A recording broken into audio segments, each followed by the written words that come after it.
Bonsoir à tous, bienvenue dans votre émission, votre projet pour la Réunion. On va parler, j'allais dire politique, mais oui, mais au sens premier du terme. La vie de la cité. Bonsoir Paul Waro. Bonsoir. Bonsoir Éric Ismaël. Bonsoir. Vous êtes tous les deux du projet d'un peuple, de la conférence des 1000, et que on va faire un petit peu le point. D'abord, on va présenter le projet d'un peuple. On va rappeler c'est quoi le projet d'un peuple. Paul Waro. Alors, le projet d'un peuple a été élaboré depuis quelques années. Et il comporte plusieurs étapes. La première étape, c'est la conférence des 1000. Au moins 1000 personnes. Au moins 1000 personnes. Sinon, c'est pas la peine. Pour dire qui ça nous l'est là, c'est nous qui fait. C'est important. Parce que sur le qui ça nous l'est, il n'y a pas d'accord encore. Entre les Réunionnais, il faut que tous les Réunionnais arrivent à se dire qui ça nous l'est d'une seule voix. Et c'est nous qui fait. Quand on a dit ça, il y aura la deuxième étape. C'est nous qui fait quoi? C'est les États généraux. Où là, il y aura les contributions de tout le monde, de tous ceux qui veulent venir, pour dire que ça nous veut. Mais la manifestation de 1000 personnes, au moins, pour la conférence des 1000, et de 1000 personnes au moins pour les États généraux, ne suffit pas. Pour que ça devienne, pour que ce soit acté politiquement, institutionnellement, il faut que les fondamentaux de la conférence des 1000 et les propositions des États généraux soient validés par un référendum local. Le référendum local, c'est le couronnement. C'est-à-dire que nous passons à au moins 1000 personnes aux 596 000 électeurs du référendum. Et le peuple. Alors là, c'est la grosse question. Le peuple, c'est qui? Ben, le peuple, c'est tout le monde. C'est ça qu'il faut bien comprendre. Le peuple, c'est les Arabes, les Chinois, les Malbars, les Yab. Le peuple, c'est le gros, le moyen, le petit. Le peuple, c'est l'homme de droite, l'homme de gauche, l'homme du centre. Et il faut que cette conscience du peuple-là soit réveillée par le projet d'un peuple. Et le projet, c'est le projet de ce peuple-là.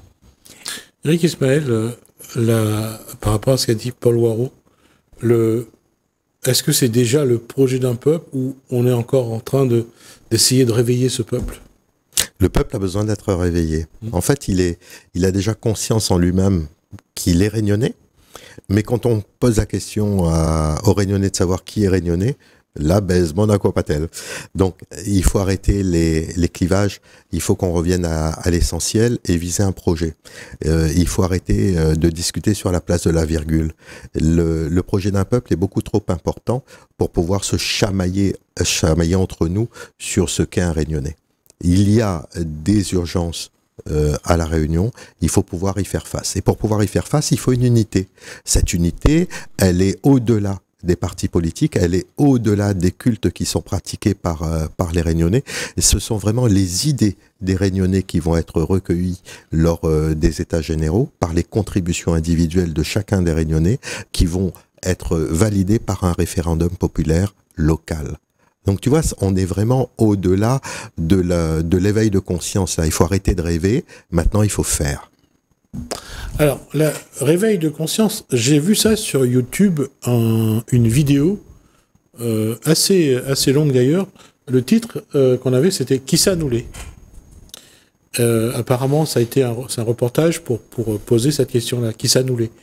Et c'est vrai que cette question-là, dans la conférence des 1000, dans le projet d'un peuple, chacun se définit par rapport à ce qu'il sait, par rapport à ce qu'il croit, et on ne peut pas dire que ça va s'entendre sur la base de qui est réunionnais et pourquoi il est réunionnais. Paul Waro, ça je pense que vous avez déjà eu l'occasion de voir, on n'est pas tous d'accord sur la base et sur nos racines. C'est bien ce que j'ai dit tout à l'heure. On n'est pas encore d'accord. Ouais. Mais il faudra être d'accord, parce que si entre nous réunionnais, nous n'arrivons pas à nous mettre d'accord là-dessus, ça veut dire qu'il faudra un arbitre extérieur pour régler nos problèmes. Oui. Et là, enfin, excusez-moi de répéter, c'est la fable du chat, la belette et le petit lapin. La belette et le chat ne s'entendent pas parce que la belette a pris la case du chat. Alors il demande a pris la case du lapin, et la belette et le lapin demandent au chat d'arbitrer. Et on se souvient de la conclusion de la fable de La Fontaine. Gripminot, le chat, mit les plaideurs d'accord en les croquant. Et nous sommes déjà croqués. Moi c'est clair. Ou bien on arrive à s'entendre et à dire qui ça nous l'est, c'est nous qui fait, ou bien on n'arrive pas. Si on n'arrive pas, on sera croqué.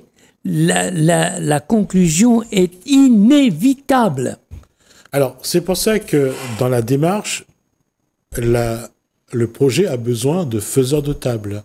Ah ben absolument. De faiseurs de table qui réunit une dizaine de personnes autour de lui, au moins pour, au moins évoquer cette question de la réunion et de son avancée. La réunion, ça nous l'est là, c'est nous qui fait. Nous fait quoi? Le cap, le cadre, l'éthique. Le plan est là, hein. Le plan, il est fait. Et le plan, on a mis 6 ans pour le faire. C'est-à-dire qu'on a consulté les uns et les autres. Parce que c'est très joli de dire le politique, il a fait ci, l'autre a fait ça. 2 choses. 1, le politique il est représentant du peuple. Le politique fait ce que le peuple lui a demandé de faire. Si le peuple ne lui demande rien, eh bien c'est lui le patron. Alors arrêtons de le...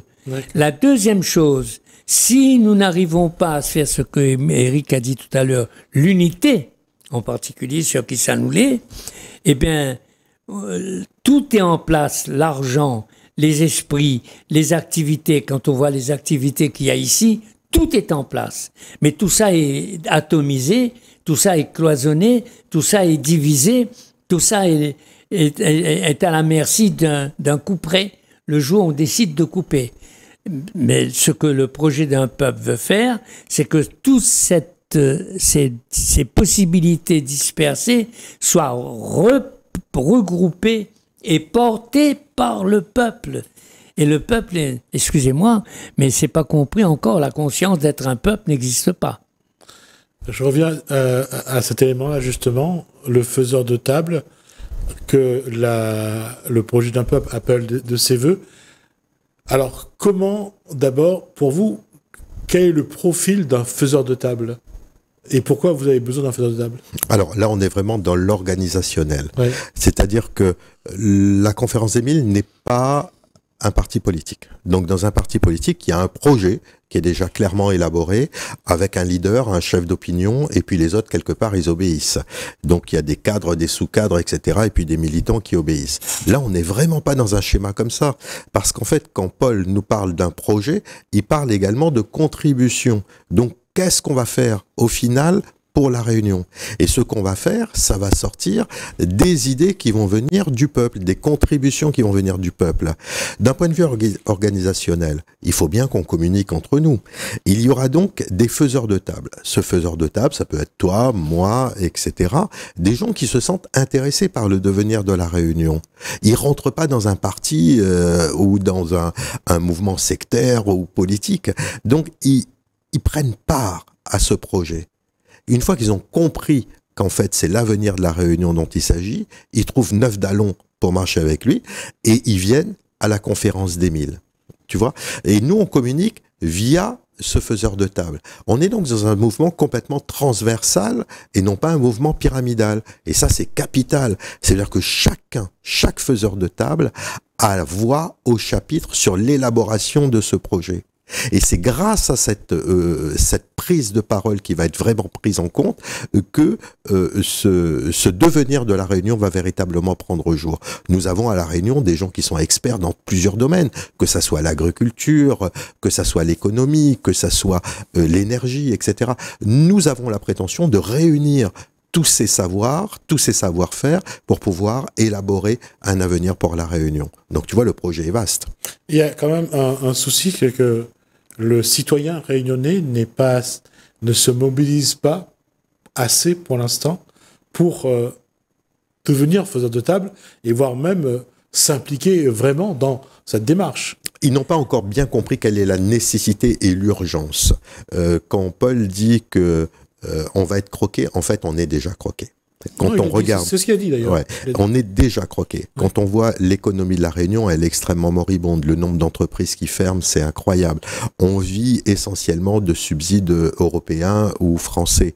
On a une somme financière qui arrive à la Réunion et qui repart immédiatement, ce qui fait qu'au final, eh bien, on n'a pas véritablement d'enrichissement de la Réunion. Il y a énormément de choses à faire. À nous de prendre ce taureau par les cornes.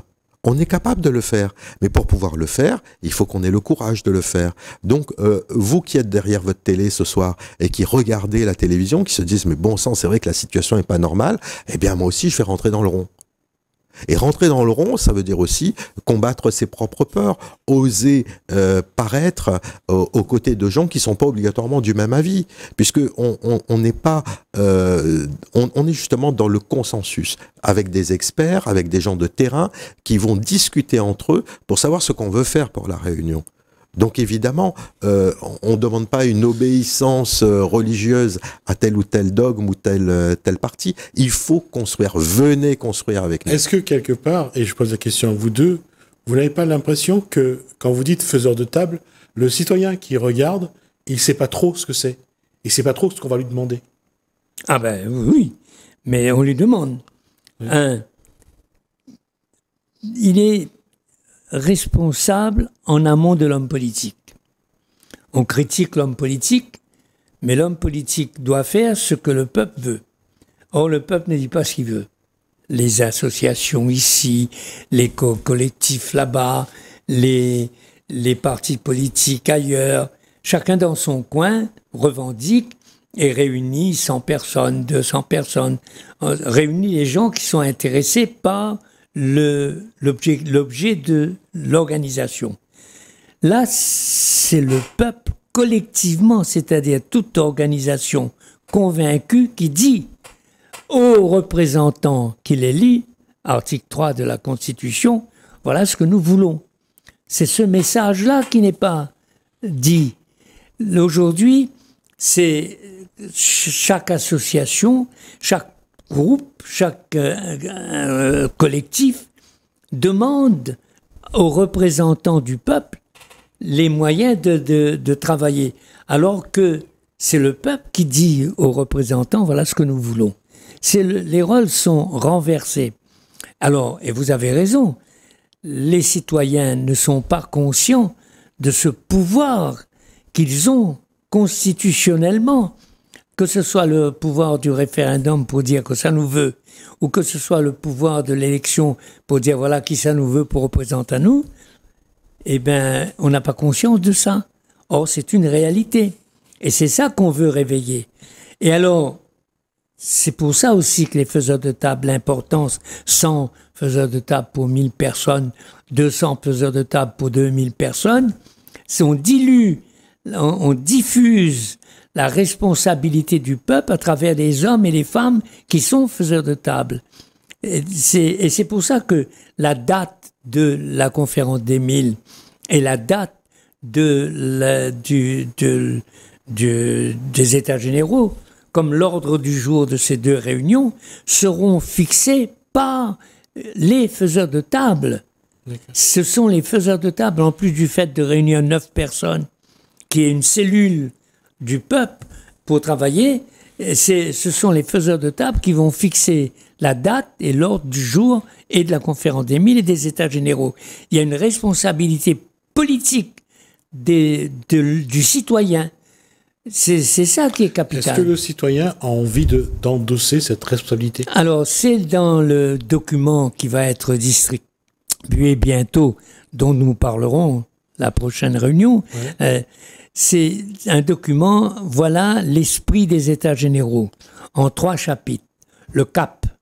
Le CAP, c'est une politique de production de biens, de services, etc., par, avec et pour les Réunionnais.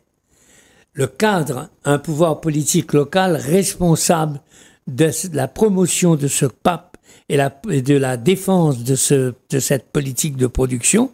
Et la troisième, c'est l'éthique. Est-ce que les Réunionnais veulent être un peuple? Est-ce que les Réunionnais veulent assumer la responsabilité d'un peuple? Est-ce que les Réunionnais veulent avoir les compétences nécessaires pour assumer ces responsabilités? C'est pas à moi, la réponse ne m'appartient pas. La réponse appartient aux 100 faiseurs de table, la réponse appartient aux 1000 participants, la réponse appartient aux 596 électeurs des États généraux. Là, j'y suis pour rien. Hein. Peut-être que Éric est quelque chose, mais pas moi. Oui, en fait, moi je pense que oui, c'est tout à fait possible, Gismi. C'est vrai que vu comme ça semble complètement utopique. Mais regarde le tissu associatif qu'il y a à La Réunion. Il y a déjà des gens qui se mettent en avant pour pouvoir défendre leur point de vue parce qu'il y a des combats qui méritent d'être menés. Nous, ce que nous proposons, c'est que ces combats s'unissent dans le cadre d'un projet pour pouvoir être défendus sur le plan politique. Ce qui fait que les associations, les collectifs ne se retrouvent plus seuls face aux politiques qui pourraient les regarder de haut, mais qu'ils fassent partie d'un ensemble, d'un projet qui serait l'avenir de La Réunion. Donc oui, c'est possible. La démarche à destination des faiseurs de table, le courrier que le projet d'un peuple envoie aux faiseurs de table, quel est l'objectif? Eh bien, on a envoyé une lettre en leur disant l'objectif, c'est d'abord de contribuer à la rédaction des fondamentaux pour la conférence des 1000, des propositions des États généraux, de la demande d'un référendum local. Il faut que ce soit collectif. Le deuxième objectif, c'est que chacun réunit 9 personnes autour de lui pour pouvoir faire les 1000. Les 1000, c'est pas... Quelqu'un me dit un jour combien tu donnes, je t'amène 2000 personnes. On n'a pas besoin de ça. On n'a pas besoin de personne pour faire l'applaudimètre le jour de la conférence des 1000. On a besoin de responsables, de 1000 personnes qui vont signer les fondamentaux, de 1000 personnes qui vont signer les propositions des États généraux, de 1000 personnes qui vont signer la demande du référendum local et des 1000 personnes qui vont faire partie des 596 000 personnes qui voteront au référendum. Mais, et là je suis d'accord avec vous, on nous a tellement formatés dans l'irresponsabilité, on nous a tellement formatés dans l'idée que ce sont les hommes politiques élus qui sont les maîtres de la situation, qu'on a perdu l'idée que c'est le peuple qui est souverain constitutionnellement. On a perdu cette idée-là. Mais c'est ça qu'il faut rendre, c'est ça qu'il faut ramener. Et là, on a des réunions préparatoires à la conférence des 1000. On aura une réunion fin octobre à ce sujet. Là, il faut qu'on retrouve les hommes politiques de droite, de gauche, du centre, le Yab, le Malbar, le Chinois, les Arabes, l'agriculteur, l'artisan, l'industriel. Il faut qu'on retrouve le peuple. C'est tout ça, le peuple. C'est tout ce monde-là, le peuple. Oui, mais c'est tout ce monde-là, je suis d'accord, mais le problème, c'est que en politique surtout, on divise pour mieux régner, et que le peuple, quand il a droit, on lui accorde quelques petits cadeaux, il ferme les yeux et il accepte. Mais là, c'est pour ça qu'il n'y a personne qui a fait le cadeau du peuple, c'est le peuple qui se réunit. C'est lui qui se demande, il ne demande rien à personne. On voit bien la difficulté de réveiller ce peuple si au bout, il n'y a pas une carotte. Ah ben, alors, il n'y aura pas de carotte. Il n'y aura pas de carotte. Il n'y aura pas de feuilletol et il n'y aura pas de sac de ciment. Hein. Ça, c'est sûr et certain. Par contre, moi, je crois que de par les rencontres que l'on fait, que les gens se rendent compte dans quelles difficultés on est. Et ils ont envie que ça bouge. Et si ils n'arrivent pas à avoir 9 personnes pour être le 10e de sa table, c'est pas grave. Viens quand même. Viens, et puis nous, on va prendre 5 personnes par ici, 5 personnes par là, pour faire une table de 10 personnes. Et au contraire, ça permettra de mettre autour de cette table des gens qui ne se connaissent pas, ils vont commencer à pouvoir échanger, parce que ce qui les unit, c'est l'avenir de La Réunion. Et là, c'est génial, tu vois. Et l'idée, elle est vraiment là. C'est que on ambitionne de mettre autour d'une table ou dans une salle des gens qui ont un master ou un doctorat, et en même temps, des gens qui sont au RSA. C'est ça l'idée. C'est que le Réunionnais se reconnaisse dans ce projet d'un peuple.